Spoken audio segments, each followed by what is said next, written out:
Ako po si Miss Winnie at ito ang ating kwento. Ate, pinapasabi nga pala nung teacher ko na kailangan na daw mabayaran na lahat ng kulang sa tuition fee ko. Kailan ba yun, Cholo? Sa susunod na linggo na raw, Ate Casey. Ha? Sa katapusan pa kasi yung susunod na sweldo ko eh. Pasensya na, ate. Pero sabi kasi nung teacher ko na kailangan na raw na mabayaran yung lahat. Ay, hindi ba pwedeng magsulat na lang ulit ako ng letter? Tinanong ko na rin yan, ate. Pero hindi raw kasi talaga ako makakapag-take ng exam hanggat may balance pa ako sa school. At saka sunod-sunod na rin daw kasi yung letter na binibigay natin. Kaya siguro ayaw na nilang tumanggap pa. O sige, gagawa ni ate ng paraan yan ha. Huwag kang mag-alala, hindi kita pababayaan. Mababayaran natin ng buo ang tuition fee mo sa susunod na linggo. Huwag mo nang paasahin pa yung kapatid mo, Casey. Hindi ko naman ho siya pinapaasa, tita. Ang hirap sa inyong dalawa, hindi kayo nakikinig sa akin. Bakit ba kasi hindi na lang kayo tumigil sa pag-aaral? Hindi ho pwede. Pinangako ko ho kay mama na hindi ko pababayaan si Cholo nang mamatay siya. At ipinangako rin sa akin ng magaling mong ama na bibigyan niya ako ng magandang buhay. Buhay na ako ang reyna. Pero tignan niyo nga ang nangyari. Sumunod din siya kagad sa mama niyo sa langit. Buisit na buhay ito. Binigyan pa ako ng 2 anak na pasanin at palamunin. Nagtatrabaho naman ho ako habang nag-aaral ah. Hindi ko naman ho pinababayaan ang gastusin dito sa bahay, Tita Linda. Hindi pa rin naman sumasapat dahil nahahati pa rin yung pera dahil dyan sa pag-aaral niyong magkapatid. Kung hindi ka na lang sana nag-aral pa, Casey, di sana hindi lang yung trabaho mo sa restaurant ang trabaho mo. Nakakakuha ka pa sana ng extra pang trabaho, di ba? Hindi ko ho pababayaan ang pag-aaral ko dahil huling taon ko na po ito at makakapagtapos na ako. Kung hindi rin nag-aaral yang si Cholo, di sana nakakapagtrabaho na rin yan. 17 anyos na rin naman yan. Kayang-kaya niya na magtrabaho. Magtatapos din naman po ng pag-aaral si Cholo, Tita Linda. Wala naman ho akong hinihingi sa inyo kahit 5 sa aming magkapatid eh. Talagang wala kayong mahihita sa akin. Hindi ko nga kayo kaano-ano eh. Kung hindi lang ako natatakot sa multo ng ama nyo, matagal ko na kayong pinabayaan na magpalaboy-laboy sa gitna ng kalsada, no? Ang sabihin mo, hindi mo kami mapalayas dahil ako ang gumagawa ng pera sa bahay na ito. Ano? May binubulong-bulong ka pa dyan, Casey? Wala ho, Tita Linda. Mabuti naman at wala. Siya nga pala, may 500 ka ba dyan? Pahingi muna dahil parating na yung parcel ko. Mga lotion ko yon na in-order ko online. Wala na ho akong pera dito, tita. 100 na lang ho ito Pamasahe ko na lang ho ito mamaya papasok sa school at sa trabaho mamaya. Akin na yan. Maglakad ka na lang. Pero tita… Anong pinipero-pero mo dyan? Malinaw ang sinabi ko, di ba? Akin na yung pera at maglakad ka na lang. O kung ayaw mo, sige. Hindi ko papapasukin itong si Cholo para pagtrabahuhin ko rin sa babuyan ng kumari ko. Mamili ka. Magtatrabaho na lang ako sa babuyan, Ate Casey. 1 araw lang naman eh. Oh, pumapayag naman pala ang kapatid mo eh. Pero malapit ng exam mo. Hindi pwedeng umabsent ka, Cholo. 1 araw lang naman, ate. Para hindi na rin kunin ni Tita Linda yung natitira mong pera. Hindi, kaya ko na to. Heto na ho ang pera, tita. O yan, ibibigay mo rin naman pala eh. Ang dami mo pang sinabi. O siya, aalis na muna ako. Magluto na kayo ng pananghalian bago kayo pumasok, ha? Opo, tita. Bakit mo pa binigay kay Tita Linda yung last money mo, Ate Casey? Ayos lang yon. Pero mas lalo ka mapapagod sa paglalakad. Ang layo pa naman ng school mo tapos noong restaurant na pinagtatrabahuan mo. Wag mo na nga akong alalahanin pa, Cholo. Sana hinayaan mo na lang ako na maglinis ng babuyan ng kumari ni Tita Linda. Ang dali lang naman nun eh. Papayag lang ako sa tuwing weekends, hindi sa tuwing araw na may pasok ka. O siya, wag ka nang makipagtalo pa. Magplansya ka na ng uniform mo ron at ako na ang magluluto ng pagkain. Sige na. Sige, ate. Masyado na akong nasanay sa araw-araw na takbo ng buhay ko. Ilang taon na rin naman kasi simula nang ako na ang bumubuhay sa kapatid ko at tumutustos sa pangangailangan sa bahay habang nag-aaral ako sa kolehiyo. Maaga kaming naulila ni Cholo sa ina. Habang si Papa naman ay namatay lang nung COVID. Napunta kami sa pangangalaga ni Tita Linda na bagong kinakasama ni Papa nung nabubuhay pa siya. Malupit siya at palaasa, pero wala kaming magawa dahil nakikitira lang kami sa bahay niya. Pagkatapos kong magluto ay nauna nang pumasok sa akin si Cholo. Pumasok na rin ako ng bandang 10:00 kung saan ay nasa hallway pa lang ako nang harangin na ng kaklase kong si Jeline ang dadaanan ko. Hep, hep, hep, teka nga. Bakit Jeline, may kailangan ka ba? Nagtatanong ka pa, halata naman sa ilang beses kong pagme-message sa'yo kagabi, may kailangan talaga ako. Sorry, hindi ako nakapag-check ng phone ko kagabi dahil straight yung trabaho ko sa restaurant. Pwes ngayon, alam mo nang may kailangan ako. Ano ba yon? Ikaw na ang gumawa ng buong thesis ko. Ha? Hindi pwede. Bakit hindi pwede? Babayaran naman kita. Anong inaarte-arte mo dyan? Hindi ako umaarte, Jeline. Pero ikaw lang mahihirapan sa defense nun kung iaasa mo sa akin ang paggawa ng lahat. Gaya ng sinabi ko, babayaran naman kita eh. Ayaw mo ba ng pera? Hindi ba't kailangan mo ng pera? Oo, kailangan ko nga. Pero baka mapahamak ako kapag ako ang gumawa ng thesis mo. So, tumatanggi ka? Mahirap tanggihan ang alok mo. Pero oo, ayoko magkaproblema sa mga prof kapag nagkataon. Di wag kung ayaw mo, ang arte mo. Fine, sa iba ko na lang ipagagawa. Basta, wag na wag kang lalapit sa akin para kunin tong ino-offer ko kapag biglang nagbago yung isip mo ha. Feeling matalino masyado. Hindi naman sa ganon, Jeline. Shut up! Pasalamat ka pa nga dahil ikaw kagad ang naisip ko na gumawa ng thesis ko dahil alam kong kailangan mo ng pera. Pero dahil tinanggihan mo na ako, well good luck na lang sa'yo kung saan ka kukuha ng pera para sa tuition fee next Friday. Next Friday na? Hindi mo alam? Hindi ka kasi nagbabasa sa GC eh. Well, poor you. Close na yung deal kaya kahit umiyak ka pa ng dugo sa harapan ko ngayon, ikaw naman ang tatanggihan ko. Teka, Jeline. Che, ang lakas tumanggi, hikahos naman. Masyadong mataas ang tingin sa sarili. Aanhin mo ang talino mo kung wala ka namang pera. Duh! Buong klase ay wala ako sa sarili ko dahil iniisip ko ang nagsabay na bayarin namin ni Cholo. Para na akong maiiyak dahil ngayon pa lang ay tumatama na sa akin ang katotohanan na wala akong mapagkukuhanan ng malaking halaga ng pera. Hanggang sa makapasok ako sa trabaho ko sa restaurant ay lumulutang pa rin ang isip ko.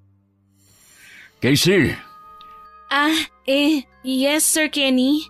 Sumunod ka nga sa akin sa may likuran. Opo. Pakibilisan. Sige po, susunod na po. Pakisarado yung pinto nang walang makarinig sa pag-uusapan natin. Opo Sir Kenny, ano po ba yon? Well, as your manager, nag-aalala ako sa performance mo rito sa restaurant, Casey. Ho? 2 beses ka na nagkamali ngayong araw pa lang. Yung una, napagpalit mo yung order na magkabilang table. Tapos yung isa naman, hindi mo naibigay yung order sa waiter kaya hindi nahanda ng maaga. Sorry po Sir Kenny, huwag niyo po sana akong tatanggalin sa trabaho. Kailangan ko lang ho talaga ito eh. Nabanggit sa akin ng ibang mga katrabaho mo na may problema ka raw kaya lagi kang wala sa sarili. Meron nga ho. Ano bang problema yon? Baka naman matulungan kita. Kailangan ko lang ho kasi ngayon ng medyo malaki-laking pera. Naku, sa katapusan pa naman ang dating ng sweldo. Kaya nga ho ako namomroblema eh. Sobrang kailangan na ho kasi ng kapatid ko ng pang-tuition fee niya. Tapos sumabay rin ho ang tuition fee ko sa susunod na Biyernes. Huwag kang umiyak, Casey. Sa tingin mo, magkano ba ang kakailanganin mong halaga? Mahigit kumulang na 10,000 po, Sir Kenny. Ba, malaki-laki nga. Hindi pa naman yan mapupulot ng basta-basta lang. Kaya nga po eh. Nako, huwag kang ngang umiyak. Halika, yayakapin kita ng kumalma ka naman kahit papano. Naku, hindi na ho. Baka ho may makakita pa sa ating dalawa tapos baka ho kung ano pang isipin, Sir Kenny. Nag-aalala kasi talaga ako sa iyo eh. Ikaw pa naman ang isa sa pinakamasipag kong empleyado. Alam ko na may malaki ka lang na problema kaya ka nagkakaganyan. Kaya naman, hayaan mong tulungan kita. Po? Nag-aalala lang kasi talaga ako sa iyo kaya, sige, hayaan mong tulungan kita. Ilalakad ko kaagad yung cheque mo mamaya para makuha mo agad yung sweldo mo. Talaga ho, Sir Kenny? Oo, ayos lang ba yun sa'yo? Ayos na ayos ho, Sir Kenny. Malaking tulong po na makukuha ko kagad ang sasahurin ko ngayong buwan. Para kung sakaling kapusin ho talaga, magpapauna na lang po muna ako sa school ni Cholo at sa school ko po. Siguro naman ho papayag ang mga admin. Basta wag ka lang maingay, ha? Ikaw lang ang binibigyan ko ng pabor, Casey. Opo, Sir Kenny. Wala po akong pagsasabihan. O siya, makakapunta ka ba sa bahay ko mamaya? Po, ano hong gagawin ko ron? May may kailangan kang ipasa sa akin na valid ID mo at letter. Siyempre, hindi mo naman maibibigay at maaasikaso yun ngayon kasi naka-duty ka pa. Oo nga po pala. Kaya hihintay na lang kita mamaya sa bahay ko after din ng duty ko. Mga bandang 11:00 siguro ng gabi. 11:00 ho? Oo, sana. Ayos lang ba sa'yo yun, Casey? Medyo late na ho kasi yun, Sir Kenny eh. Nag-iingat lang din kasi ako dahil baka may makakita sa'yo na pinapapasok kita sa loob ng bahay ko. Alam mo naman, may ibang empleyado rin ako na bigla-bigla na lang sumusulpot sa bahay nang walang paalam. Kapag ganong oras, siguradong wala nang darating pa. Oras na kasi ng pahinga yun eh. Hindi ho kasi ako sigurado kung papayagan pa ako ni Tita Linda na lumabas ng ganong oras. Kung ganun, hindi ko rin maipapangako na mailalakad ko kagad yung sweldo mo. Baka sa katapusan mo pa talaga makuha yun. Naku, hindi ho, sir. Sige ho, gagawa ho ako ng paraan. Pupunta na lang ho ako sa inyo mamaya. Sige. Aasahan kita, Casey, ha? Dadalhin ko na lang ho yung mga kailangan nyo mamaya. Anong dadalhin mo? Yung ID at yung letter po, hindi po ba? Oo nga. Yun nga. Pasensya na. Nawala agad sa isip ko eh. Wala ho yun. Sige na. Back to work na. Hihintayin kita mamaya, Casey, ha? Okay, Sir Kenny. Napangiti ako na may kasamang konting pagkailang nang pasimpleng haplusin pa ni Sir Kenny ang braso ko bago siya tuluyang pumasok sa restaurant. Pero kahit ganon, hindi ko na yun masyadong pinagtuunan pa ng pansin. Nang sumapit ang 11:00 ng gabi, sakto at lasing na umuwi si Tita Linda. Kaya naman naisipan kong tumakas at pumunta sa bahay ni Sir Kenny. Kumatok ako na kaagad naman niyang pinagbuksan. Casey. Magandang gabi ho, Sir Kenny. Buti naman at pumunta ka. Akala ko hindi ka na makakarating eh. Nalate lang ho ako kasi naglakad lang po ako eh. Ganun ba? Sige. Pasok ka. Hindi na ho. Dito ko na lang ho iaabot yung mga kailangan nyo, Sir Kenny. Nandito lang naman ho eh. Kukunin ko lang po sa bag. Pumasok ka na muna rito sa loob, Casey. Halatang pagod na pagod ka sa malayong paglalakad mo eh. Papainumin muna kita ng tubig. Ayos lang naman ho ako, Sir Kenny. Huwag mo naman sana akong tanggihan pa. Sige ho. Papasok na po ako. Good to hear that. Sige, come in. Thank you po. Gusto mo ba ng tubig, kape o beer? Tubig na lang po. Ayaw mo talaga ng beer? Mas malamig yung kaysa sa tubig. Hindi na ho talaga, Sir Kenny. May pasok pa ho kasi ako bukas eh. Ganun ba? Napakasipag mo naman talaga. Biruin mo, working student ka na pagsasabay mong pag-aaral at pagtatrabaho. Kailangan ho eh. Ako lang naman ho kasi ang aasahan ng nakababata akong kapatid. Eto na yung tubig Ay, eto na rin ho pala yung ID ko tsaka yung letter. Mamaya na yan. Uminom ka muna. Sige na. Sige po. Halata talagang ang layo na nilakad mo. Pawis na pawis ka kasi masyado eh. Ang mabuti pa, tanggalin mo muna yung blazer mo para naman mapreskuhan ka. Hindi na ho, Sir Kenny. Aalis na rin naman ho ako pagkaabot ko nitong... Tanggalin mo na. Panay naman ang kontra mo eh. Hindi na po talaga. Halika, tutulungan kita magtanggal yan. Huwag na ho, Sir Kenny. Bakit naman bigla kang napatayo at lumayo dyan? Takot na takot ka naman yata. Gusto ko lang naman na matanggal yung suot mong blazer para naman mapreskuhan ka. Hindi na ho talaga, Sir Kenny. Salamat po sa tubig. Dito ko na lang po ipapatong yung ID at letter ko sa lamesa. Bakit naman masyado ka nagmamadali, Casey? Kailangan ko na ho kasi talagang umuwi eh. Baka ho magising yung kapatid ko. Tapos wala ho ako sa tabi niya. Sige ho, sir. Teka! Bitiwan niyo ho ako! Bakit ba parang takot na takot ka? Bitiwan niyo ho ang braso ko, sir. Aalis na ho talaga ako. Hindi ka aalis hanggat hindi ko sinasabi. Po, ano hong ibig niyong sabihin? May gagawin pa kasi tayo eh. Ho, Huwag ka nang pumalag. bitiwan niyo ho ako, sir. Pakiusap. Sabi nang huwag ka nang pumalag eh. Magugustuhan mo rin naman ang gagawin natin. At saka, kapag nasarapan ako sa'yo, may reward akong ibibigay. Wag ho. Ayoko ho. Bitiwan niyo ho ako. Wag niyo ho akong hubaran.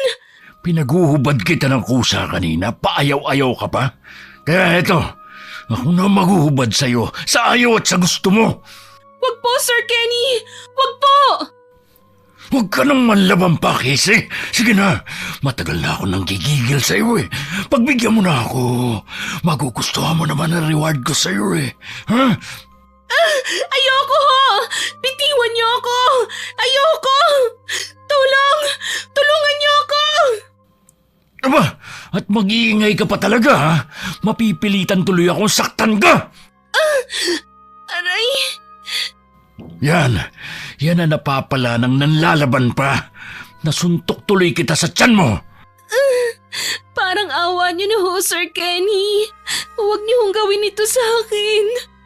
Huli na, Casey. Sumabog na ang matagal kong panggigigil sa'yo. Gustong-gusto na kitang angkinin. Wag po. Wag! Pinilit niya akong halikan. Kahit anong pagpupumiglas ko ay wala akong naging laban sa kanya. Kahit nakatikom ang bibig ko, nahuhuli niya pa rin ang labi ko. Umiiyak na ako pero bingi siya sa bawat pakiusap ko sa kanya. Hindi nagtagal, naidapa niya ako sa may lamesa at doon niya ginawa ang kababuyan niya sa akin. Umiiyak pa rin ako nang matapos siya. Yakap-yakap ko ang hinubad niyang damit sa akin habang siya naman ay isinusuot na ang pantalon niya. Ibang klase. Sobra ako nag-enjoy sa'yo. Walang hiya ka. Virgin ka pa pala. Sino ang mag-aakala, no? Ako pa nakauna sa'yo. Grabe. Walang hiya ka. Siguro nga. Pero wala naman akong pakialam kung walang hiya ako. Ang malaga, nakatikim ako ng birhen. Demonyo! Ano ka ba? Sa mundo ngayon, pademonyohan na lang ang tao. Kung tutuusin, baka nga mas mababa pa ang pagiging demonyo ko kaysa sa iba dyan eh. Ipakukulong kita. Sisiguraduhin kong mabubulok ka sa bilangguan. Pinapatawa mo naman ako, Casey. Bakit? Akala mo ba hindi ko kayang gawin? Sa dami ng ginagahasang babae sa mundo, sa tingin mo, mas uunahin ka nila? At saan ka kukuha ng pera? Maipapakulong mo ba ako kung wala kang pera? Oh, hindi ka nakaimik, no? Kasi alam mong tama ako. Kahit wala akong pera, sisiguraduhin ko na magbabayad ka. Huwag ka nang mag-aksaya pa ng lakas at oras mo. Ikaw na lang ang babayaran ko. Ano? Oh, eto, 10,000 piso. Sinabi ko naman sa'yo na kapag nag-enjoy ako sa'yo, may reward ka sa akin, hindi ba? Oh, ayan na yun. Hindi ko kailangan ng pera mo. Ang gusto ko, mabulok ka sa bilangguan. Bakit? Ayaw mo ng pera? Hindi ba't kailangan mo ng pera? Ayan na nga sa harapan mo, tatanggihan mo pa ba yan? Hindi ko kailangan ng pera na galing sa isang demonyong katulad mo.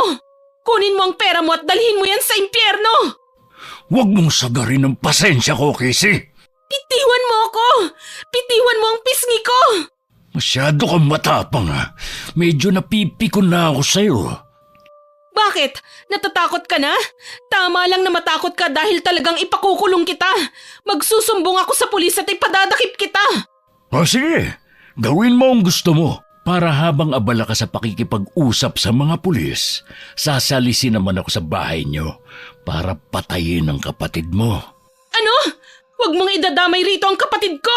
Walang hiya ka! Bakit? Nagawa ko ngang gahasain ka eh. Patayin pa kaya ang kapatid mo? Kilala ako ni Cholo, di ba? Nakakausap ko siya kapag sinusundo ka niya para sabay kayong umuwi. Ilang beses na rin kami nag-usap. Madali na lang din niya akong pagkatiwalaan. Madali ko lang siyang mapapaikot sa palad ko, katulad ng pagpapaikot ko sa'yo. Gusto mo ba yun, Casey? Walang hiya ka! Sagot! Hindi! Huwag mong idadamay rito ang kapatid ko! Oh, yun naman pala eh. Kung ayaw mo talagang masaktan ng kapatid mo, di manahimik ka at kunin mo tong pera. Wala kang kasing sama! Kung masama ako, di sana hindi na kita babayaran. Pero naaawa pa rin naman ako sa'yo dahil kailangan mo ng pera. Hindi ba? Baboy! Demonyo! Oo na! Itawag mo na sa akin ang lahat ng gusto mong itawag.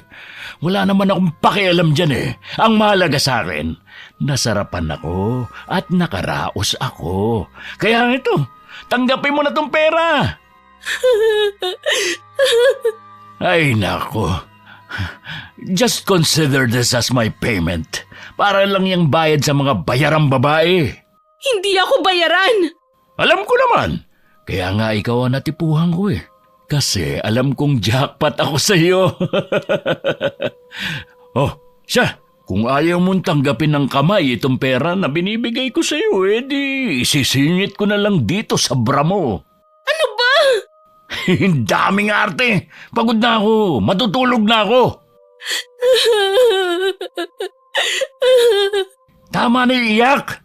Wala namang nakakaiyak sa nangyari. Nagkapera ka pa nga nang walang kahirap-hirap. Isipin mo, humiga ka lang. Nasarapan ka rin naman eh. Tapos may 10,000 ka pa. Okay, sige na. Isara mo na lang yung gate pag alis mo, ha? Umiiyak akong umuwi sa bahay. Tahimik ang mga hikbi ko dahil ayokong magising si Cholo na tulog sa tabi ko. Napatitig ako sa perang binigay sa akin ni Sir Kenny. Nakusot ko yon ng mahigpit. Wala akong balak na kunin yun pero dahil kailangan ko talaga ang pera, lalo na at para din naman kay Cholo, pikit mata ko yung kinuha. Kinabukasan, binigay ko kagad kay Cholo ang halaga na kailangan niya habang ako naman ay binayaran ko na rin ang tuition fee ko. Hello classmates! Alam ko nabobore na kayo dahil wala ang prof natin ngayon, kaya naman meron lang akong chismis na sasabihin sa inyong lahat. Ay, ang hilig mo talagang gumawa ng show, mahal. Talaga bang kailangan mo pang i-announce dyan sa harapan? Of course, dahil exciting tong chismis ko, no? Ano na naman kaya itong trip ni Jeline at kung makatingin sa akin para bang may gusto siyang ipahiwatig? Alam niyo ba, si Casey… ako? Sino pa bang Casey sa klase na to? Pwede ba tigilan mo na muna ako ngayon, Jeline? Wala ako sa mood para gawan mo ako ng chismis. Huwag kang mag-alala, hindi naman sobra-sobra tong chismis na nasagap ko. Tigilan mo nga ako. Hep, saan ka pupunta? Bakit, lalabas ka na ng room? Ayaw mo bang marinig ang sasabihin ko? Hindi ako interesado sa chismis mo, Jeline. Lalo na kung gawa-gawa mo lang yan. Gawa-gawa? Balita ako nakapagbayad ka sa registrar ng tuition fee natin ngayong SEMA. Ano naman? Ano naman ang chismis doon? At saan ka naman kumuha ng ganong kalaking pera kaagad-agad? Mukhang alam na dis. Sigurado ako na nagpagamit ka ng katawan mo, no? Sa madaling salita, namokpok ka. Ano? Bawiin mo yung sinabi mo. Bakit? May masama ba akong sinabi? Hindi totoo ang sinabi mo, Jeline. Nakakapagduda naman kasi na nakapagbayad ka kagad ng tuition fee natin. Hindi ba at kapos na kapos ka? Ika nga nila, kapag gipit, sa matandang lalaki kumakapit. Talagang nagsanib puwersa pa kayo ng boyfriend mo para lang siraan ako? Hindi naman paninira yon, Casey. Hindi ko lang akalain na sa talino mong yan, talagang nagpapabayad ka ng katawan para sa pera. Sabi nang bawiin mo yung sinabi mo dahil walang katotohanan lahat yan. Sus, aminin mo na, Casey. Wala akong aaminin sa'yo, Vincent. At wala rin akong aaminin dyan sa girlfriend mo. In denial. Aminin mo na kasi, bayaran kang babae. Magkano ba ang isang gabi mo, Casey? Malay mo, maawa ako sa'yo tapos i-book kita ng isang gabi. What are you saying, mahal? Papatol ka sa cheap na babaeng yan? Nagbibiro lang naman ako, mahal. Akala ko papatulan mo talaga ang bayarang babae na yan eh. Kadiri. Masyadong mabigat ang mga sinasabi mo sa akin, Jeline. Sa tingin mo ba may pakialam ako? Kung tutuusin, para ka lang naman ipis na kayang-kaya kong tapakan. You're just a nobody. Magsusumbong ka sa faculty? Go on! Baka nakakalimutan mo, nanay ko ang head admin dito. Sa madaling salita, wala kang magagawa kung hindi tanggapin na lang din ang mga sinasabi ko. Loser! Nababalot na ako ng galit kaya naman nagmamadali na akong lumabas ng room. Hindi na ako bumalik ng klase at mas pinili na lamang na pumunta sa trabaho. Hindi ko man gustong pumasok pero kailangan. Kahit alam kong makikita ko si Sir Kenny, wala akong magagawa dahil parte ng trabaho ko ang pagpasok. Pero nasa bungad pa lang ako ng restaurant, pinagsisihan ko na kagad ang pagbabalik ko ron. Casey, Bakit? buti naman at pumasok ka. Akala ko hindi ka papasok eh. Kung pwede lang akong hindi pumasok, hinding-hindi naman talaga ako babalik pa rito. Alam ko naman talagang babalik ka eh. Alam kong mas mahalaga sa'yo ang trabaho na to. Sumunod ka sa akin sa storage room. Ano? Bakit? Anong bakit? Manager ako rito, di ba? At bilang empleyado ko, kailangan mong sumunod sa akin sa mga pinag-uutos ko sa'yo. Kung hindi parte ng trabaho ko bilang crew ang iuutos mo sa akin, hindi ako susunod sa'yo. May magagawa ka ba? Huwag mong sabihin na dahil sa nangyari kagabi, hindi na kita mauutusan dito sa restaurant. Tatanggalin na ba kita? Nililinaw ko lang ho sa inyo, Sir Kenny. Susunod ka rin naman pala eh. Sumunod ka sa akin sa storage room. Sige po. Bilisan mo. Huwag kang papahalata. Opo, sir. Isarado mo yung pinto. Ho? Uulitin ko pa ba? Ang sabi ko, isarado mo yung pinto. Ilak mo. Ano ho ba yung iuutos niyo sa akin dito sa storage room? May ipapakuha po ba kayo sa akin? Bakit kailangan pang isarado ang pinto? Ang dami mong tanong. Naiirita na ako. Isara mo yung pinto. Sumunod ka na lang. Ayoko ho. O sige. Ayaw mo? Eh di iba na lang iuutos ko sa'yo. Magubad ka. Ano? Hindi ko ho yun gagawin. Ay, naisip ko kasi na masyadong mahal pala yung naibayad ko sa'yo kagabi. 10,000 para sa isang beses lang. Hindi ako papayag, lugi ako. Lalabas na ho ako. At saan ka pupunta? Hindi ka lalabas. Bitiwan niyo ho ako. Hindi ka lalabas dito hanggat di ko nasusulit ang ibinayad ko sa'yo kagabi. Bitiwan niyo ako. Tulong! Sisigaw ka pa, ha? Bitiwan niyo ako. Kailangan makadalawa man lang ako sa'yo. Mahirap bang intindihin yun? Hubad na! Ayoko.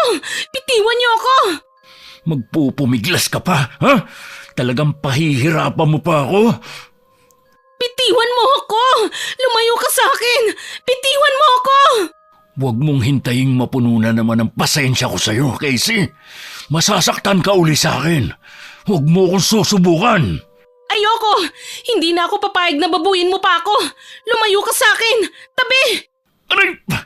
At talagang matapang ka na ngayon para itulak mo ako? Huwag kang lalapit sa akin. Lumayo ka. This time hindi na ako papayag pa. Hindi na ako papayag na maulit pa ang kababuyan na ginawa mo sa akin. Isusumbong na kita sa mga pulis. Isusumbong mo ako? Paano mo ako masusumbong? Anong isusumbong mo? Na ginahasa kita? Nagpapatawa ka ba? Bakit? Totoo naman na ginahasa mo ako ah. Tinanggap mo yung perang binigay ko sa'yo, di ba? Ibig sabihin, bayad ka. Walang panggagahasa sa ginawa ko sa'yo kagabi. Ano? Kung hihingin ko ba yung 10,000 na ibinigay ko sa'yo, maibabalik mo ba yun ngayon din? For sure, hindi na. Pero ginahasa mo ako. Malinaw yon. At sino nga maniniwala sa'yo kung tinanggap mo ang pera? Wala ka ng pinagkaiba sa bayarang babae nun. Hindi nga ako bayarang babae. Tumigil na kayo sa kasasabi niyan sa akin. Wala nang marami pang satsat. Hubad! Kailangan masulit ko yung binayad ko sa yung 10,000. Halika na! Nanggigigil na naman ako sa iyo eh. Lumayo ka sa akin. Ayoko! Aray! Talagang nanlalabang ka na ha? Pagbabayarin kita. Pagbabayarin ko kayong lahat na tumatapak sa pagkatao ko. At ano naman ang gagawin mo? Magsusumbong ka sa pulis? Papatayin ko ang kapatid mo kapag ginawa mo yun. Papatayin din kita. Ano? Papatayin din kita. Sisingilin ko kayong nang mamaliit sa akin. Babalikan ko kayo. Ano? Anong mga pinagsasabi mo dyan? Halika nga na makatikim ka na sa akin. Gusto mo yata talagang masaktan pa eh. Sabi nang lumayo ka sa akin eh! Tabi! Wala kang kawala sa akin. Aray! Ang buhok ko! Bitiwan mo ako! Mas gusto mo pa kasi na nasasaktan ka. Imbis na ibigay mo na lang ang gusto ko, talagang pahihirapan mo pa ako. Bitiwan mo ako! Sabi nang bitiwan mo ako eh! Etong sa'yo! Aray! Nalinti ka na! Bakit mo ako tinuhod? Kapag ako hindi na nagkaanak ng dahil sa'yo, babalikan kita pati na rin ang kapatid mo. Buwisit ka! Sabi nang wag mong idadamay ang kapatid ko eh! Papatayin ko kayong pareho! Uunahin kita at yun ang sisiguraduhin ko! Ano? Saan ka pupunta? Ha? Bumalik ka rito! Casey! Umuwi akong umiiyak. Ramdam ko ang panginginig ng buong kalamnan ko. Alam ko sa sarili ko na napuno na ako. Nasagad na ng mga taong nang mamaliit sa akin ang pasensya ko. Buti na lang nang dumating ako sa bahay, wala si Tita Linda. Malaya tuloy akong nakapasok sa bodega sa silong ng bahay. Ang kaso nga lang, hindi ko akalain na maaabutan ko rin doon ang kapatid ko na si Cholo. Cholo, anong ginagawa mo rito? Ate, buti naman at dumating ka na. Umiiyak ka ba? Ate! Bakit? Anong nangyari? At saka anong ginagawa mo rito? Kinulong ako ni Tita Linda dito. Ano? Bakit? Bakit niya ginawa yun? Nung umuwi kasi ko kanina, nalaman niya na nakapagbayad na ako ng tuition fee. Nabanggit daw ng kumare niya sa kanya. Pilit niyang tinatanong kung saan ako kumuha ng pinangbayad ko sa school. Pinipilit din niya ako na maglabas ng pera kasi alam niya, pinagtataguan natin siya ng pera. Nung wala akong mailabas, kinulong niya ako rito. Hindi na raw ako papasok. Ano? Walang hiya talaga si Tita Linda? Mas inuuna pa raw natin ang pag-aaral kaysa ang bigyan siya ng pera. Wala raw tayong utang na loob. Sinaktan ka ba niya, Cholo? Hinawakan niya lang ng mahigpit tong pisngi ko kanina, ate. Saka hinawakan niya yung kwelyo ng uniforme ko. Pero hindi naman niya ako binugbog. Walang hiya rin talaga ang babaeng yun. Pati ikaw na batang walang kalaban-laban sa kanya, ginaganon niya. Pati siya, sisiguraduhin ko na magbabayad din siya. Ano? Anong ibig mong sabihin, ate? Dito ka lang. Saan ka pupunta, ate? May hahanapin lang ako. Anong ginagawa mo, ate Casey? Anong hinahalongkat mo dyan sa mga lumang kahon? Hinahanap ko yung mga naiwang gamit ni nanay. Ha? Alin dun, ate? Yung itim na libro ni nanay. Alam kong nandito lang yun. Bakit mo hinahanap yun, ate? Maigpit na bilin sa atin ni Papa. Wag na wag nating hahalongkatin ng mga naiwang gamit ni nanay, di ba? Yun lang ang tanging makakatulong sa ating dalawa para hindi na tayo pagmalupitan pa ng mga tao. Pero ate… Heto, nakita ko na. Ate, wag! Kabilin-bilinan sa atin ni Papa na… Bakit? Nasaan ba si Papa? Hindi ba't wala siya sa tabi natin? Iniwan niya rin tayo. Hindi niya tayo may pagtatanggol pa sa mga taong mahilig tayong tapak-tapakan lang. Alam ko nakasulat sa itim na libro na yan, ate. At sa tingin ko, mas makakabuti kung hindi natin yang gagalawin. Alam mo ang tungkol dito? Minsan ko na rin yang nahawakan bago ako pagbawalan ni Papa na galawin yan. Bago mamatay si Mama, alam ko na may kakayahan siya na mambarang. Hindi niya yun inilihim sa akin at kay Papa. Si Mama mismo ang nagsabi na hindi naman masamang gumamit ng itim na kakayahan. Lalo na kung ang tanging intensyon mo lang naman ay ang ipaglaban ng sarili mo. Pero ate… Hindi mo ko naiintindihan, Cholo eh. Hindi mo alam kung anong pinagdaanan ko. Ano nga ba, ate? Alam kong umiiyak ka rin nang dumating ka. Hindi na para malaman mo pa ang mga pinagdaanan ko. Ang gusto kong malaman mo ngayon, hindi na ako papayag pa na masaktan pa tayo. Hindi na ako papayag na maliitin tayo ng mga tao. Hindi na ako papayag. Babalikan ko sila at iisa-isahin. Sino bang sila ang tinutukoy mo, Ate Casey? Basta, ipinapangako ko na pagbabayarin ko sila. Kung kailangan kong pag-aralan ng lahat ng nakasulat dito sa libro na ito, gagawin ko. Pero ate… Wala nang pero-pero, Cholo. Sinagad na nila ako. Kung ayaw mo nang gagawin ko, pues hayaan mo na lang akong mag-isa sa laban na ito. Huwag mo lang akong pipigilan. Hindi ko naman magagawa na talikuran ka, ate. Hayaan mong tulungan kita. Anong ibig mong sabihin? Mag-aaral ka rin ito? Hindi, Ate Casey. Ayoko mag-aral kung paano mambarang. Pero handa akong maging kamay mo kung may kailangan ka. Katulad ng sinabi ko, kahit kontra ako sa gusto mong mangyari, hindi kita kayang talikuran. Sige, sabay nating buksan tong libro. Ikaw na ate, natatakot ako eh. Ako na lang. Ang sabi rito, ang barang ay isang uri ng mahika na sinasabing higit na doble ang bagsik kesa sa kulam. Ang mambabarang ay maaaring magdala ng panganib sa kahit na kanino sa pamamagitan lang ng paghipo o paghawak ng tao mismo o kaya sa kahit na anong bagay lamang ng taong nais niyang saktan o wasakin. Ngayon pa lang, nangingilabot na ako Ate Casey.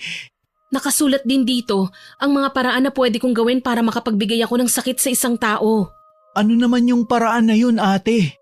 Maraming paraan na mga nakasulat dito, pero ito lang ang gusto kong gawin dun sa una kong gagantihan. Ano yan ate? Bibigyan ko siya ng sakit at palolobohin ko ang tiyan niya. Kailangan ko lang isulat ang pangalan niya tapos ipapakain ko yung papel sa kahit na anong hayop na may kinalaman sa tubig. Tapos, ililibing ko yung hayop na yun sa lupa na matatamaan ng sinag ng buwan. Magsisindi ng itim na kandila sa loob ng 3 araw. Ngayon pa lang, nangingilabot na ako Ate Casey. Hindi naman kita pinipilit na tulungan ako, Cholo eh. Hindi ate, tutulong ako. Kung ganon ngayon pa lang, gusto ko nang simulan ito, Cholo. Anong gagawin natin ate? Maghahanap tayo ng hayop. Sige ate. Kinagabihan, dahil lasing na umuwi si Tita Linda, kaya naman malaya kaming nakatakas ni Cholo para manghuli ng hayop. Naging madali lang naman sa amin na makahanap ng hayop na gagamitin na may kinalaman sa tubig dahil may bangbang sa likod ng bahay. Si Cholo ang nanghuli noon para sa akin. Okay na kaya tong palaka Ate Casey? Okay na yan, nakatira naman yan sa tubig eh. Buti malaki-laki ang nahuli ko. Sige na, ipatong mo na yan dito para maipakain ko na yung papel na sinulatan ko ng pangalan. Patingin nga ate. Wag na. Bakit? Gusto ko lang naman malaman kung kaninong pangalan ang sinulat mo dyan eh. Tsaka ko na ipapaalam sa'yo. Sa ngayon mas maganda na hindi mo muna alam, Cholo. Sige na, ihiga mo na yung palaka para maipasok ko na yung papel sa bibig niya. Sige ate. Dito na magsisimula ang kalbaryo ng buhay mo, Sir Kenny. Ano yun ate? May sinasabi ka ba? Wala. Ibuka mo na yung bibig niyan at ipapasok ko na yung papel. Sige, eto na ate. Nakakadiri. Eto na, ipapasok ko na. Ano? Nakapasok na ba ate? Oo, sinisigurado ko na pumasok talaga yung hintuturo ko sa loob. Nakakadiri nga eh. Kung ganun, maghuhukay na ako ng lupa. Sige, dito ka na maghukay, Cholo. Dito yung parte na natatamaan ng sinag ng buwan eh. Sige ate. Ihahanda ko naman yung ititirik natin na itim na kandila. Para saan naman yung itim na kandila Ate Casey?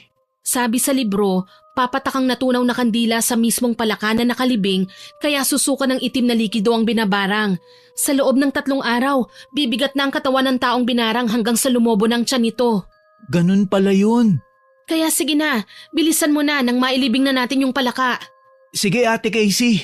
Maghukay ka lang ng mababaw at ako naman ang maglilibing. Okay. Ikaw ang uunahin ko, Sir Kenny. Ikaw ang uunahin ko dahil ikaw ang may pinakamalaking nagawang kasalanan sa akin. Hindi kita patatahimikin. Sa loob ng 3 araw ay binalik-balikan namin ni Cholo ang pinaglibingan ng palaka at matyagang sinindihan niyo ng itim na kandila. Sinadya ko rin talaga na sa 4 araw lang pumasok sa trabaho. Pagkagaling ko sa school ay doon na kagad ako dumiretso. Pagdating ko roon, hindi ko kagad nakita si Sir Kenny, pero iba ang nabungaran ko nang kumukuha ko ng order. Look who's here, mahal! Small world! Ano pong order niyo, ma'am, sir? Hindi ko alam na nagtatrabaho ka rin pala rito. Ang dami mo naman yatang racket, Casey. Tawagin niyo na lang ho ako ulit kapag ready na yung order niyo. Teka, huwag kang bastos sa customer ha? Tatalikuran mo pa talaga ako? Kailangan ko na hong kunin ang order niyo eh. Isa rin ba ito sa trabaho mo? Hanggang ano oras ka rito? Bilib din naman ako sa'yo, no? Nagpapahinga ka pa ba? Oo naman. Ano naman ang ibig mong sabihin sa tanong na yan? Kasi isipin mo ha, pumapasok ka, tapos nagtatrabaho ka rin pala rito sa restaurant na ito. And then, pagsapit ng madaling araw, nagpopokpok ka naman. Tigilan mo ako, Jeline. Hanggang dito ba naman? Kasi iniiwasan mo ako ng sobra sa school Kaya hayan, sinundan na rin kita hanggang dito. Wala ka bang magawa sa buhay mo? Please lang, nagtatrabaho ako kaya kung guguluhin mo ko, wag dito. At talagang tatalikuran mo na naman ako, ha? Aray! Ano ba? Pitiwan mo nga ang braso ko. Nakakabastos na kasi yung pagtalitalikod mo sa akin habang kinakausap pa kita. Customer ako rito, kaya tratuhin mo ko ng tama. Kanina ko pa nga hinihingi ang order nyo pero hindi nyo ibinibigay. Kaya ano pang gagawin ko sa harapan nyo? Aba, at talagang sumasagot ka sa customer? Aray! Nasasaktan ako! Pitiwan mo nga ako, Jeline! Aray! Ang buhok ko! Ano ba? Huwag mong sasaktan ng girlfriend ko! Siyang ayaw bumitiw sa akin. Ang lakas ng loob mo na higitan ng buhok ko? Hindi mo ba alam na libo-libo ang ginagastos ni Mami sa salon para lang dito sa buhok ko na hinigit mo? Hindi mo kasi ako binibitawan Sinagad mo ng pasensya ko, Jeline. Ang kapal ng mukha mo? Sinaktan mo ako? Customer nyo? Hindi ako papayag. Tawagin mo yung manager mo. Kailangan malaman niya ito para matanggal ka sa trabaho. Ano? Huwag mong sabihin na gumagawa ka lang ng iskandalo para matanggal nga ako sa trabaho. Sana inisip mo yan bago mo ako saktan. Ikaw ang unang nanakit. Wala akong pakialam. Sinaktan mo ang customer nyo, kaya kailangan matanggal ka sa trabaho. Tulad ng sabi ko, tawagin mo ang manager mo. Tawagin mo na! Hindi dapat pinalalagpas ang ganyang empleyado! Ano? Ano pang tinatayo-tayo mo dyan? Tawagin mo yung manager! Ako ang manager. Anong nangyayari dito? What? You're the manager? Ako nga. You look gross. Nagsiserve kayo ng pagkain tapos ganyan ang itsura mo? Oo nga. Pawis na pawis yung uniform mo. Para ka naligo sa sarili mong pawis. Pasensya na. Hindi lang maganda ang pakiramdam ko. Tumatalab na bang barang ko sa kanya? Oh well, wala akong pakialam kung masama ang pakiramdam mo, mister. Pero gusto ko lang ireklamo itong isang empleyado nyo. She pushed me. Itinulak niya ako at nasaktan ako. Ano? Ginawa mo yun kay Casey? Ayos lang ba kayo, sir? Parang nahihilo yata kayo Umiikot ang paningin ko. Hey, Mr. Manager, ano ba? Naririnig mo bang reklamo ko? Mukha yatang mawawala ng malay yung manager, mahal. Wala akong pakialam. Kailangan matanggal sa trabaho itong si Casey. Hey! Sorry, ma'am. Masama talaga ang pakiramdam ko. Yak! Huwag ka nga masyadong lumapit sa akin. Ang baho ng amoy mo. Amoy pawis ba yan? Ang sakit! Ngayon umaarte ka naman na masakit ang tiyan mo. Pakikinggan mo bang reklamo ko o tamad ka lang para asikasuhin ang complaint ko? Sa tingin ko hindi siya nagpapanggap, mahal. Mukhang hindi talaga okay ang pakiramdam nitong si Mr. Manager. Butil-butil na yung pawis niya Parang sobrang namumutla rin siya. Umalis na nga lang tayo rito. Ano na? Kailangan ay matanggal sa trabaho itong si Casey. Talaga bang panggigigilan mo ko? Wala ka talagang magawa sa buhay mo, Oo, kailangan ay masipa ka sa restaurant na ito. Hey manager, nakikinig ka ba? Humarap ka nga sa akin. What the? Yuck! Bakit mo ako sinukahan?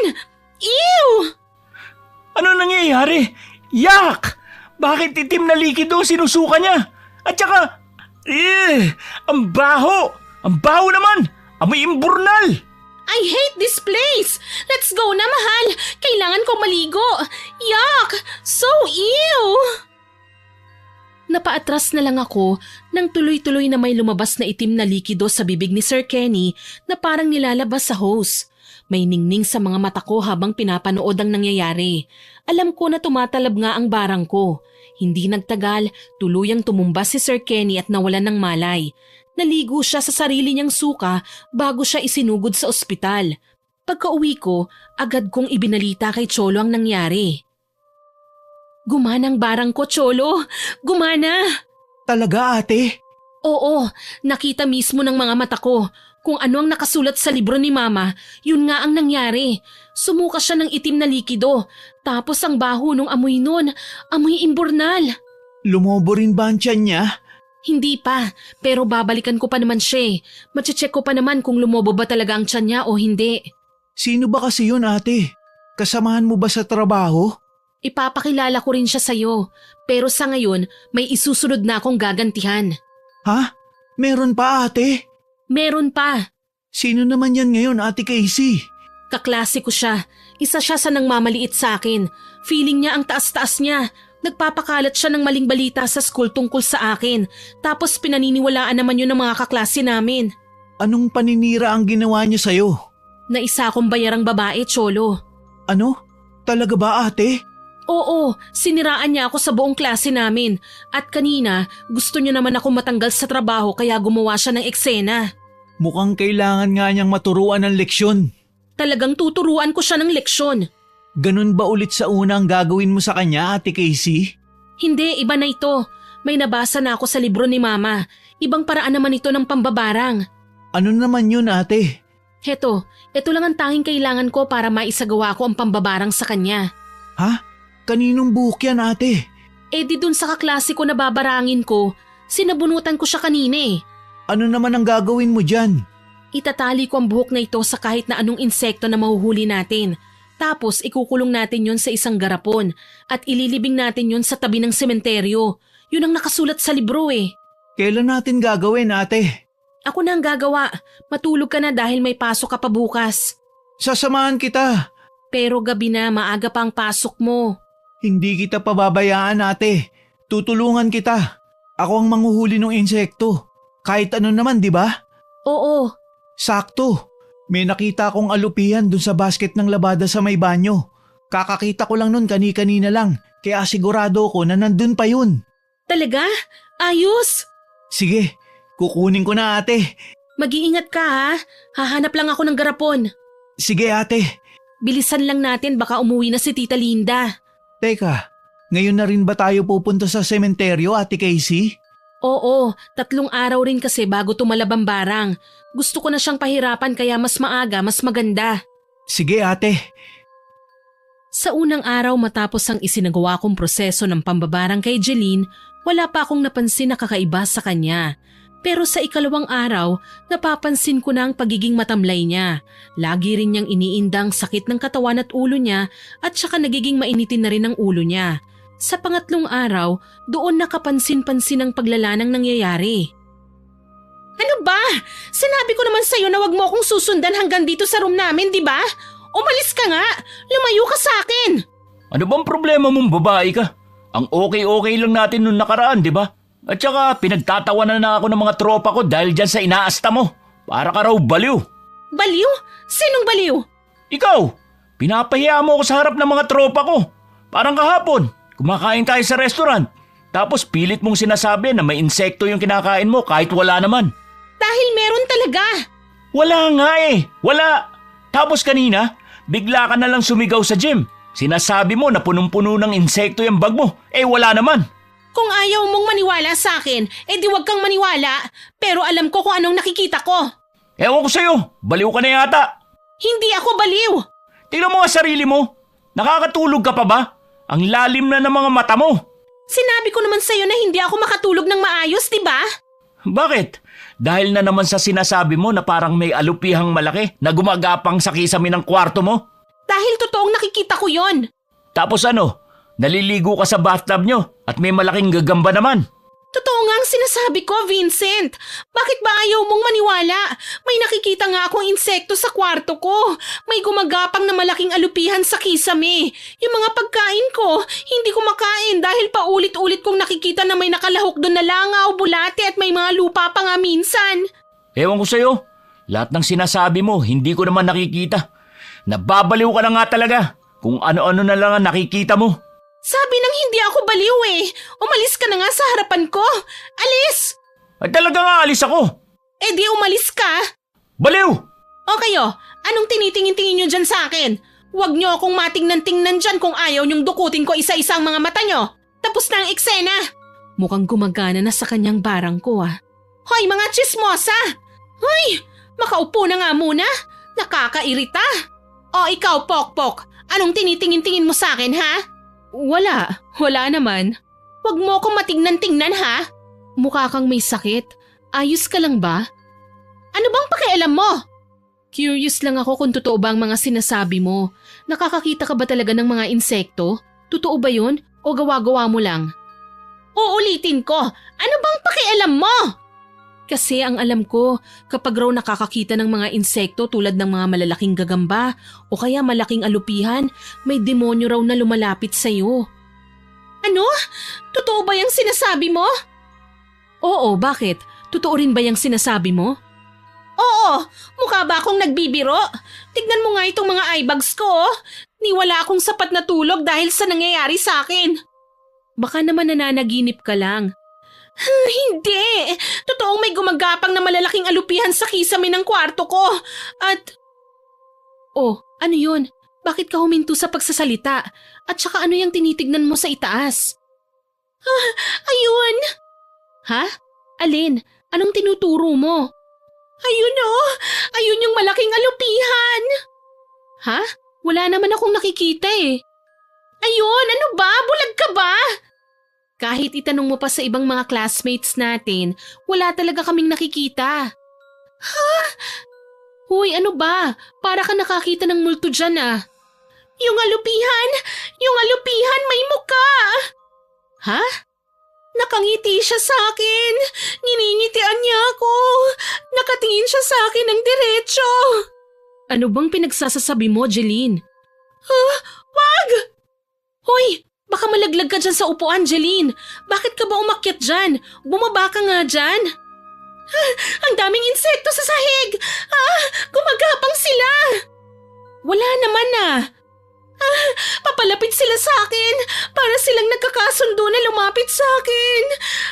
Gusto ko nang lumabas. Gusto ko nang umalis dito. Pinapahiya mong sarili mo, Jeline. Mukhang tama nga si Vincent. Parang nababaliw ka na. Tignan mo, pinagtitinginan ka na rin ng iba nating mga kaklase. Wala akong pakialam. Ayan na, ayan na. Gumagapang na sila sa akin. Tanggalin nyo, tanggalin nyo. Yung mga insekto, tanggalin nyo. Ayoko nito. Tulungan nyo ako. Jeline, kumalma ka nga. Ayan na, umaakyat na sila sa katawan ko. Pumapasok sila sa damit ko. Ano ba? Sinasaktan mo ang sarili mo. Pagpagin nyo ito! Pagpagin nyo! Tanggalin nyo mga insekto na ito! Casey, tulungan mo ako! Paano ko nga papagpagin wala naman akong nakikita? Ayoko nito! Ayoko nito! Nababaliw ka na nga yata. Tanggalin nyo na! Sinasaktan mo ng sarili mo. Sa haba ng kuko mo, nagkakasugat-sugat na yung braso mo. Pumapasok yung mga insekto sa balat ko. Tulungan niyo ako. Alisin niyo. Alisin niyo. Parang awa niyo na. Nagpapanik na pinagpag ng paulit-ulit ni Jeline ang braso niya pati na rin ang damit niya. Lihim akong napapangiti habang pinapanood siya. Sa lakas ng sigaw niya, nagdatingan tuloy ang mga teacher namin. Hindi nagtagal, nahimatay siya at sinugod na sa ospital. Pagka-uwi ko sa bahay, bala ko sanang ikwento kagad kay Cholo ang nangyari. Pero natigilan ako nang maabutan ko siyang bugbog sarado. Cholo? Ate! Anong nangyari sa'yo? Bakit puno ng pasayang mukha mo? May dugo pa yung gilid ng labi mo. Binugbog ako ni Tita Linda, ate! Ano? Bakit? Hindi niya na kasi ko pinapapasok kaninang tanghali noong umuwi ako para kumain ng tanghalian. May usapan na raw sila ng kumari niya na magtatrabaho ako kaninang hapon doon sa baboyan dahil nakabali na raw siya ng pera. Pero sabi ko na hindi ako makakapag-absent dahil may exam nga ako. Wala ako nagawa kundi ang tumakas. Tapos pagka-uwi ko kanina, ayun, binugbog niya ako. Walang iya talagang babaeng yan? At sinong walang ya, ha? Ikaw ang walang ya. Tignan mo nga ang ginawa mo sa kapatid ko. Tignan mo. Tama lang na matamaan siya sa akin dahil pinahiya niya ako sa kumari ko. Walang kalaban-laban sa iyo si Cholo para saktan mo siya ng ganyan, Tita Linda. Kung sumunod sana siya sa gusto kong mangyari, edi hindi ko sana siya tuturuan ng leksyon. Nag-aaral ang kapatid ko, kaya normal lang na pumasok siya. Hindi pagtakas ang ginawa niya. Aral? Aral? Wala akong pakialam kung nag-aaral kayo. Ako ang masusunod sa pamamahay na to dahil bahay ko to. Nakikitira lang kayo sa akin. Pero akong gumagastos sa bahay na ito. At ipamumukha mo yan sa akin ngayon? Anong pakialam ko? Tama lang na magtrabaho ka dahil dalawang bibig niyong magkapatid. At isa pa, habang nakatira kayo sa bubong na pagmamayari ko, hawak ko kayo sa leeg. Kung gusto niyo akong kalabanin, bakit hindi kayo lumayas? Talagang lalayas kami. Aalis talaga kami sa bahay na ito oras na magkaroon lang ako ng sapat na pera. Akala niyo basta-basta lang kayong makakaalis sa pamamahay na ito? Anong ibig mong sabihin? Kailangan niyo muna akong bayaran ng 20,000 para sa 5 taon niyong pagtira dito sa bahay ko. Ano? Yun ang halaga ng hinihingi ko para sa upa niyong magkapatid. Hindi kami magbabayad sa iyo ng ganun dahil ako nga ang gumagastos dito sa bahay eh. At talagang lumalaban ka na sa akin ngayon, ha? Aray! Ang buhok ko! Ate! Huwag kang makialam dito kung ayaw mong dagdagan ko yung pasa sa mukha mo, Cholo! Lumayo ka na, Cholo! Kaya ko na to! Aray! Bitiwan mo ako! Kulang pa ito sa pagsagot-sagot mo sa akin. Ang kapal ng mukha mo. Matapang ka na ngayon, ha? Aray! Dapat sa'yo kinakalbo. Ayan, dapat bunutin lahat sa sabunot ang buhok mo para magtanda ka. Aray! Ano ba, Tita Linda? Bitiwan mo ako! Ingungudgud ko ang mukha mo sa sahig para numipis-nipis naman yung makapal mong pagmumuka. Ate! Tama na! Aray! Hindi lang yan! Kulang pa yan! Hetong sayo! Pweh! Dapat sayo dinuduraan! Ate! Bakit mo dinuraan si ate? Napakasama mo talaga, Tita Linda! Manahimik ka kung ayaw mong duraan din kita! Tama lang na duraan ko siya bilang patunay na hanggang dyan lang din siya sa lupang kinababagsakan niya. Kasing baba ka lang na parang lupa. Tinatapak-tapakan at dinudura-duraan. Yun ang role mo sa mundong ito, Casey. Kaya huwag ka nang mangarap pang makakaalis dito at lumayo. Gusto mong makaalis kayong dalawa ng kapatid mo sa poder ko? Magagawa nyo lang yon kapag patay na ako. Kaya patayin nyo muna ako. Sige, gagawin ko yan. Ano? Anong sinabi mo? Wala akong sinabi si ate. Akala ko sasagot pa siya ulit O siya, paghanda niyo ako ng hapunan. Dapat may pagkain na ako pagbalik ko rito Mga walang kwenta. Ate, ayos ka lang ba? Ayos lang ako, Cholo. Huwag mo akong alalahanin. Ang hindi okay sa akin ay ang maulit pa ito. Hindi ako papayag na mangyari ulit ito sa ating dalawa. Babarangin mo rin ba si Tita Linda? Oo, bakit hindi? Ipaghihiganti lang naman natin ang sarili natin Nararapat lang sa kanya yon. Papatayin mo ba siya? Katulad ng sinabi mo kanina? Hindi ko siya papatayin, pero pahihirapan ko siya. Tutulong ako, ate. Simulan na natin. Anong gagawin natin, ate? Gagawin natin siyang baliw. Yung tipong makakakita siya ng kung ano-ano. Yung hindi siya makakatulog, hindi siya makakakain. Pahihirapan natin siya hanggang siya na mismo ang humiling ng katapusan niya. Anong proseso ang gagawin natin? Wala naman masyado. Palipad hangin lang ang gagawin ko. Mas madali yon base sa nakasulat sa libro ni Nanay. Kung ano man ang mangyari kay Tita Linda, wala tayong gagawin kundi ang magpatay mali siya lang. Naiintindihan mo ba ako, ha, Cholo? Oo, ate. Dahil buo na ang loob ko na pahirapan si Tita Linda, hindi na ako nag-aksaya pa ng oras. Ginawa ko sa kanya ang palipad hangin na nakasulat sa libro. Sa lumipas na araw, kapansin-pansin na ang pagiging matamlay niya. Iniinda niya ang pananakit ng katawan niya hanggang isang gabi, nagising kaming pareho ni Cholo sa lakas ng sigaw niya. Agad namin siyang pinuntahan sa loob ng kwarto niya. Tita Linda, anong nangyayari sa inyo? May babae! May babae rito sa kwarto ko! Itim na babae! Ha? Wala naman Meron, hawak-hawak niya yung pugot na ulo ko. Tita, nananaginip lang ho kayo. Hindi, totoo ang sinasabi ko. Kailangan hindi niya ako makita. Kailangan hindi niya ako mahanap. Teka tita, saan ho kayo pupunta? Ate, sumisiksik siya sa ilalim ng kama niya. Tita, lumabas ho kayo dyan. Hindi niya ako pwedeng makita. Pupugutan niya ako ng ulo. Kami lang hong dalawang nandito ni Cholo. Wala na hong iba pa. Ayokong lumabas. Bakit tita? Ano po yun? Sino yon? Ha? Sino yon? Sino ho bang tinutukoy nyo? May paang dumaan dyan sa likod mo. Nakaitim na bestida. Wala naman ho ah. Meron! Sabi ng meron eh! Cholo, iabot mo nga sa akin yung tubig ni tita. Ito ate. Tita, ito ho oh. Isang baso ng tubig. Uminom muna ho kayo. Ano naman ngayon tita? Bakit kayo sumigaw? Nasa ibabaw ng kama ko yung babae. Sumilip siya sa akin. Nakangiti siya. Tita, wala hong sumilip. Ako lang ho ang nasa harapan nyo ngayon. Lumabas na ho kayo dyan sa ilalim ng kama nyo nang makita nyo nang wala talaga. Hindi ako aalis dito. Uminom na lang ho muna kayo, Tita Linda. Ito ho, oh, inumin nyo ho muna ito. Bakit mo ako pinapainom ng dugo? Dugo? Tubig ho ito, tita. Hindi po ito dugo. Bakit kulay-pulay ang kanina? Baka ho namamalikmata lang kayo. Uminom po muna kayo para kumalma kayo. Sige. Anong nangyari, tita? May humawak sa kamay ko. May kamay na sumulpot at humawak sa kamay ko.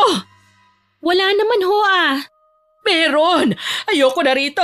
Ayoko na rito! Teka, tita. Saan ho kayo pupunta? Kailangan ko nang umalis dito! Tita! Lumabas na siya ate. Hahabulin ba natin siya? Siyempre, hindi. Hayaan lang natin siya. Baka merong makakita sa kanya ate. Mas maganda yun para isipin ng mga taong nakakakilala sa kanya na nababaliw na siya. Lumipas ang 2 araw, tsaka palang bumalik si Tita Linda sa bahay. Hinatid siya ng 2 barangay tanod sa amin dahil nagwawala ito sa kalsada. Bumagsak ang timbang ni Tita Linda. Gulo-gulo ang buhok niya at nagdamo rin siya ng maraming sugat sa katawan na napag-alaman namin ni Cholo na siya rin mismo ang nananakit sa kanyang sarili. Huwag niyong saktan ng sarili niyo, tita. May mga uwak na humahabol sa akin, Casey. Silang nananakit sa akin. Pilit nilang tinutuka yung mga mata ko. Gusto talaga nila akong patayin. Hindi ba yun naman ho ang gusto niyong mangyari? Ano? Hindi ba sinabi niyo na mamamatay muna kayo bago niyo kami pakawalan ni Cholo? Anong ibig mong sabihin? Wala naman ho akong ibang ibig sabihin, tita. Baka kasi may nakarinig sa sinabi mo na kailangan mo munang mamatay bago kami makaalis kaya ayan, pinagbibigyan ka ng mundo. Sa tingin mo ba may gustong pumatay sa akin? Hindi ko ho alam, tita. Pero hindi rin naman ako sigurado na wala. Sa sama ba naman ang ugali nyo, siguradong karma na ang humahabol sa inyo. Ano? Ayoko pang mamatay. Hindi naman ikaw ang may hawak ng buhay mo ngayon, tita eh. Dapat na ba akong magsimba? Dapat ba akong humingi ng tawad sa kanya para matigil na itong nangyayari sa akin? Bakit kaya hindi sa akin o sa amin ni Cholo humingi ka ng tawad? Ano? Akong may hawak ng buhay mo ngayon, tita. Anong ibig mong sabihin, ha? Magsalita ka! Hindi mo na hawak ang buhay namin ng kapatid ko, Tita Linda. Nabaligtad na ang sitwasyon. Ikaw na ang hawak ko ngayon. Hindi kita naiintindihan. Isang bulong ko lang, pwede kang mamatay. Ano? Pero hindi ko gagawin yon, tita. Hahayaan ko lang na magdusa ka habang nabubuhay. Hahayaan ko na maghirap ka araw-araw. Ikaw ang gustong pumatay sa akin? Hindi ko naman magagawang patayin ka, tita eh. Sa katunayan niyan, hindi mo na kailangan mamatay pa gaya ng sinabi mo bago kami makaalis ni Cholo rito sa poder mo. Sakto nga lang ang pagbalik mo dahil paalis na rin kami talaga ngayong araw. Ano? Saan kayo pupunta? Malayo, tita. Malayo sa malupit na katulad mo. Wag niyo akong iwan. May gustong pumatay sa akin. Wag niyo akong pabayaan dito. Pakiusap. Huli na para pakinggan namin ang pakiusap niyo. Ngayon, kayo na ang bahala sa sarili niyo. Wag, Casey! Baka balikan ako ng babaeng may hawak na pugot na ulo ko. Habang nabubuhay ka, habang buhay ka ring susundan ng takot na yan, Tita Linda. Simulan mo nang yakapin ang sarili mo dahil hindi matatapos ang paghihirap mo hanggat hindi mo rin natatapos ang hininga mo. Ano? Teka, bumalik ka rito, Casey! Tara na, Cholo. Wag niyo akong iwan. Cholo, pakiusap, bumalik kayo. Wag mo na siyang lingunin pa, Cholo. Dire-diretso lang ang lakad. Casey, Cholo, bumalik kayo! Ito na ang pagtatapos ng paghihirap natin sa kamay ni Tita Linda, Cholo. Hinding-hindi na tayo babalik pa rito. Saan na tayo ngayon, Ate Casey? Gaya ng sinabi ko, nakuha ko na yung huling sahod ko sa restaurant. Sapat na yun para makapagsimula tayong dalawa, na tayong dalawa lang ang magkasama. Pero sabi mo, ate, may pupuntahan pa tayo. Oo, may dadaanan lang tayo. Saan, ate? Sa ospital. Anong gagawin natin dun? Ipapakilala ko sa iyo ang 2 pang tao na binarang ko. Mga taong ginantihan ko. At hanggang ngayon pinapahirapan ko pa rin katulad ni Tita Linda. Hindi ba at gusto mo silang makilala? Oo, ate. Sila ang pupuntahan natin.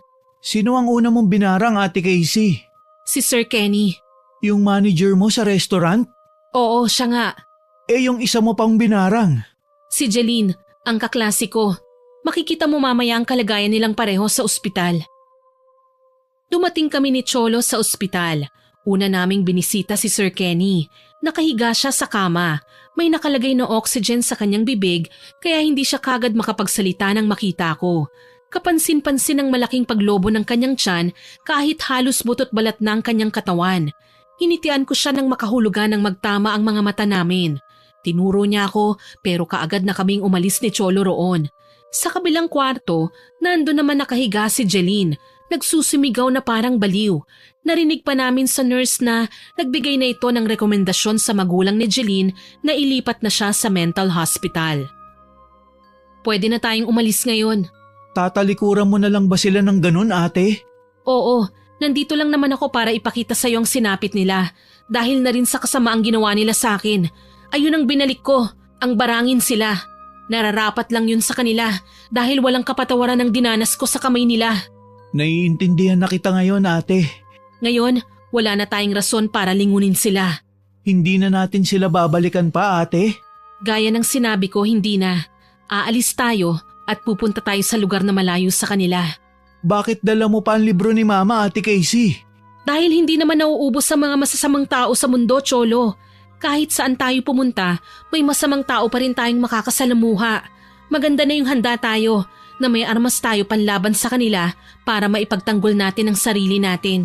May bala ka pa ring mambarang, ate? Hindi ako mangangakong hindi na. Pero hanggat hindi nila tayo sasaktan, hindi rin natin sila sasaktan. Tara na, may iiwan na tayo ng bus. Sa totoo lang, hindi mapipigilan ng gumanti lalo na kung mabigat ang kasalanan na nagawa ng isang tao sa buhay natin. Mahirap sabihin na ipagpasa Diyos na lang ang lahat at kalimutan na lang ang mga pang-aabusong ginawa sa atin. Dahil kung madali lang gawin yun, wala na sanang itim na mahika katulad ng barang na ginagamit pamparusa sa mga nagkasala. Sana po ay nagustuhan niyo ang ibinahagi kong kwento. Pero bago po matapos ito, oras na para sa shoutout natin. Shoutout po kina Miss Anna Vencer at sa mga kasamahan niyang nakikinig from Riyadh, kay Best Friend Squad at sa mga katrabaho niya na sina Dayan, Rose, Tess, Eme, Weng, Viviana, Maki at sa amo niyang sina Hilda at Florence from Binangonan, Rizal, kay Kenny Rose Latumbo from Qatar, kay Miss Mayan Pagalia, kay RG Mabia at sa Mabia family from Camarines Norte, kay Miss Marisa Villanueva from Italy, kay Gina Fajardo Lihat na lagi daw pong nakikinig from Misamis Occidental at sa partner niyang si Dana Bonifacio Bihag, sa family Yamasaki from Japan, kay Noelin Sumandal from Palawan, kay Sir Ronald Faidalan at sa Bethany Laundry staff na sina Irene, Daisy, Ann at Tess from Cabuyao, Laguna. Shoutout din po sa Lee Channel at kay Jeneline Rodrigo at sa Alahids family, kay Jane Orencio at sa Orencio family from Bukidnon, kay Miss Marialine Roquero from Masbate, kay Mrs. B na avid fan daw po natin. Nako, salamat po ma'am.